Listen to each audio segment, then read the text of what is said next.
Today, Andy Warhol's associated with glamour, celebrity and decadence, but his childhood was very different. His parents were poor Slovakian immigrants, and Andrew Warhola grew up in a slum ghetto during the Great Depression of the 30s.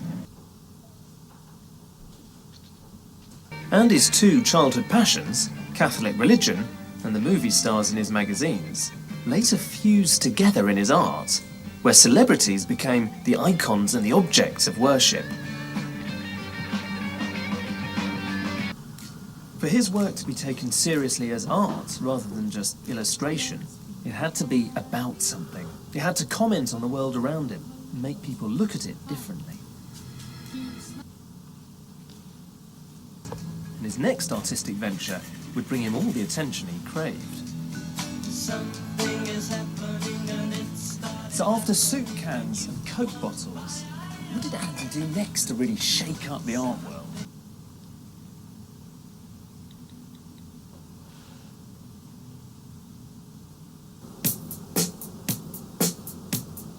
The silkscreen process became Andy's trademark. It allowed him to create some of the most recognisable images in the world.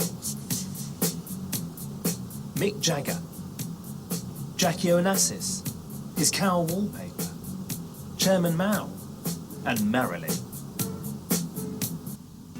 In 1965, Andy had announced that he was going to leave painting behind him altogether and concentrate on a whole raft of different projects. And in the same year, he began to manage Lou Reed and John Cale's band, The Velvet Underground.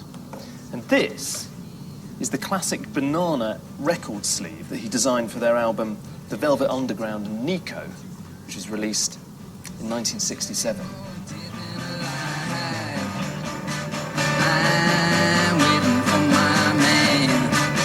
As producer for The Velvet Underground, Andy said he wanted to create the biggest discotheque in the world, combining music, film and performance.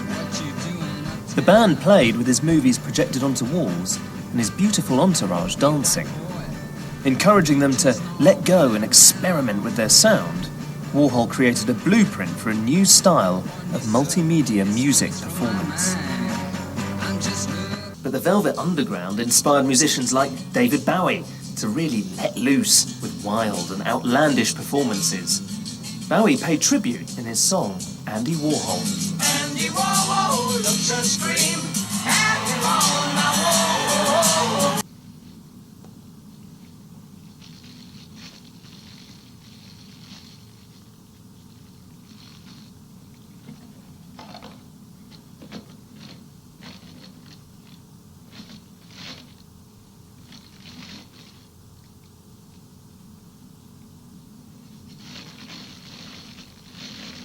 Using film to make art was another important leap that Andy made, a further break from traditional art.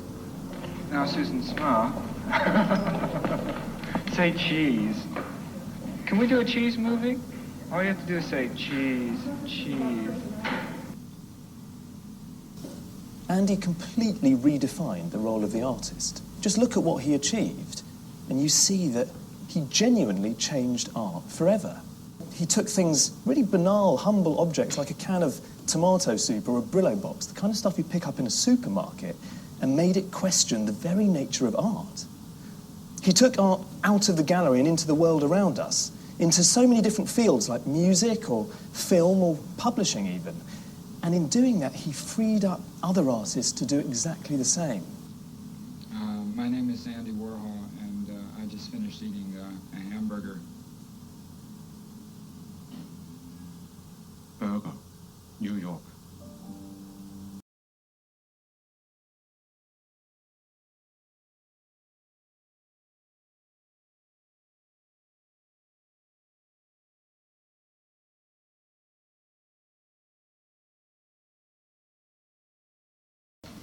I thought it might be very glamorous.